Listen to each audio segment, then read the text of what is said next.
everyone, welcome back to my channel and my September jacket from PetiteKnit.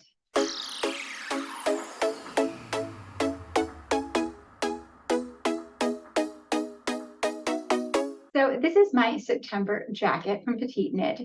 This one was quite a long time to get started. So I had done the September sweater last year, and I really enjoyed doing the brioche stitch on the flat part, but then I hated doing it in the round part on the bottom of the sweater. So I decided that making a cardigan in brioche would be really nice, because normally I don't love making cardigans because I hate doing the purling row. Because of the way that the brioche stitch is made, you would only really ever be doing the knit stitch if you're working flat. So I had wanted to do this almost immediately after I finished my September sweater, but it took me a really long time to get all the yarns together, because this pattern does call for 2 strands of mohair held with a fingering weight yarn. So originally I had picked up this kid silk from Mayflower in the color rust or bloody rust, something like that. But when I received it in the mail, it was really, really red, much redder than the rust, that sort of deep burnt orange that I was thinking it was going to be. So I had decided that I was going to go ahead and choose some more chocolatey brown colors to go with it, to sort of like offset that red. So I picked up Kid Silk from Drops in the color chocolate, and then I picked up Nord from Drops in the colorway Chestnut. So I was going to hold these 3 together, and I was hoping that these sort of browns would tone out the red. I got about 3 or 4 inches into the back panel of this, and I just decided that I hated the red with it. It was not the look I was going to go for, so I decided to rip everything back. This is probably the first time that I started and got significantly into a sweater and decided I didn't like how the yarn was working. So I set this aside for a little while until I could find a second mohair that I thought would work with these. What I ended up getting is the dark cognac soft silk mohair from Knitting for Olive. Again, I was hoping this would be a little bit darker and give you some sort of like tonality and dimension. But in the end, these 3 yarns held together kind of just give you one sort of uniform chocolatey look, which I like, but it doesn't have that sort of dimensionality that I was hoping to get. In terms of usage, I used 4 skeins of the 2 different mohair, so 4 skeins of the Knitting for Olive and 4 skeins of the Drops Kid Silk, and then I used 6 skeins of Nord. So Nord is technically, I think, a stock yarn. It's non-superwash, alpaca and wool, but it does have some polyamide added to it, or nylon, which is typically what you see for socks and not necessarily a sweater yarn. But the reason I ended up going with Nord versus like alpaca or flora, which I normally choose for this sort of thing, is that I just liked this rich sort of like chestnutty color. My original intention was to make this sort of much more of a burnt orange color, and I was thinking about holding this with like a hazelnut alpaca or something like that, which tends on the more orange side versus brown. But I do like the finished color that I came up with. It kind of looks like a teddy bear to me, and it's nice with this like luscious, deep, squishy brioche stitch. So it's sort of like happy accidents, even though it's not exactly how I intended it to look in the end.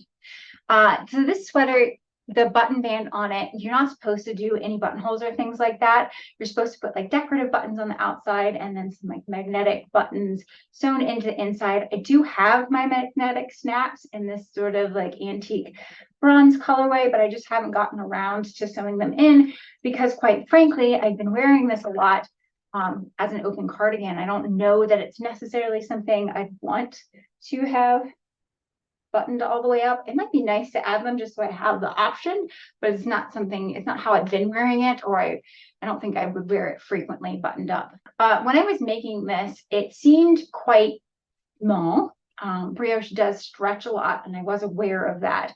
When I first made it, the waist on it, she doesn't have you increase at all for the ribbing on the bottom of the sweater. So you just go all the way down in your brioche stitch, and then you just change to a 1 by 1 ribbing without any additional increases in there. So when I made it, the ribbing was quite tight around my waist, and this was a lot shorter.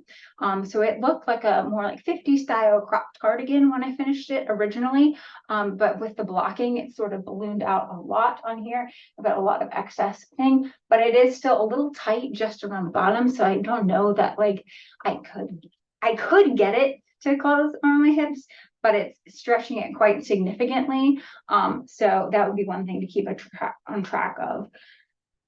So in terms of the brioche stitch being easier, I think that was definitely true. It was much easier on the body of the garment. Of course, the sleeves are still knitted around, so I had to do that back and forth between knit rows and purl rows, but it was much easier to do the bulk of the garment. And then at the end of it, you have to pick up and knit the button bands, and you do a quite long one and then fold it. Which is sort of interesting because a lot of the other cardigan patterns I have from PetiteKnit don't have a folded button band, or it's a double knit button band. So this is the first time I've done a folded ribbed button band. And I think it's probably because you didn't have to put any buttonholes in it. That's why you can get away with that, because it's meant to be using those sewn on snap buttons instead of a button that will actually go through the fabric. I think the folded button band gives it a really, really nice edge. And then, of course, the last step you do is you pick up along the collar for a more scooped or round necked ribbing as well. You do end up with sort of like open ends on the two sides of the collar that I just sort of like whip stitched with the yarn, sort of close them up and get it a little nice and cleaner. But I do think it's sort of like a nice point that I get there. I have seen some people complain about the fit of this cardigan. And like I said, if I was to button it up, I actually think the fit is fine on the front of the cardigan. I don't see any issues with it. It does feel a little baggy right here if I'm wearing it open, but of course that's not how it's supposed to be worn.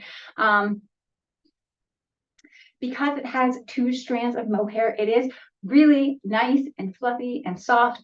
I love working brioche because like the yarn itself feels quite thin, but then somehow it makes such a dense, pretty, luscious fabric. So it's something that I really enjoy doing. And moving forward, I'd like to try some fisherman's rib. Like I said, once I'd finished my September sweater, I knew I wanted to do a cardigan in brioche, and I actually ended up buying multiple patterns that were not brioche. They ended up being fisherman's rib, and then I never made them because I didn't know how to do fisherman's rib. So it's something I want to look into in the future. I highly suspect that I'll like brioche better than fisherman's rib, just because I don't like the technique of like knitting or purling into one below. I find the yarn overs are really easy for my fingers to remember how to do that. Another thing that I changed in this pattern is it's supposed to have some patch pockets on here. I'd made one of them, supposed to have two, but I made one of them, and then I held it up to the sweater before blocking, and it just felt like it was really high. Like I couldn't imagine myself putting my hands in my pockets this high up. It wouldn't be comfortable, so I just decided to leave them off. Now that it's blocked out and it's a little bit longer, maybe I could justify putting pockets on, but it's not something that is terribly burdensome to me because I don't think I would be putting anything in my pockets of a knit like this, because it would just sort of like bag out and look unkempt. Like if I had my phone or my keys or something, I'd probably just put them in the back pocket of my jeans. I wouldn't be putting them in my sweater. So I hope you've enjoyed this look at the September jacket from PetiteKnit, and I'll see everyone next time. Take care.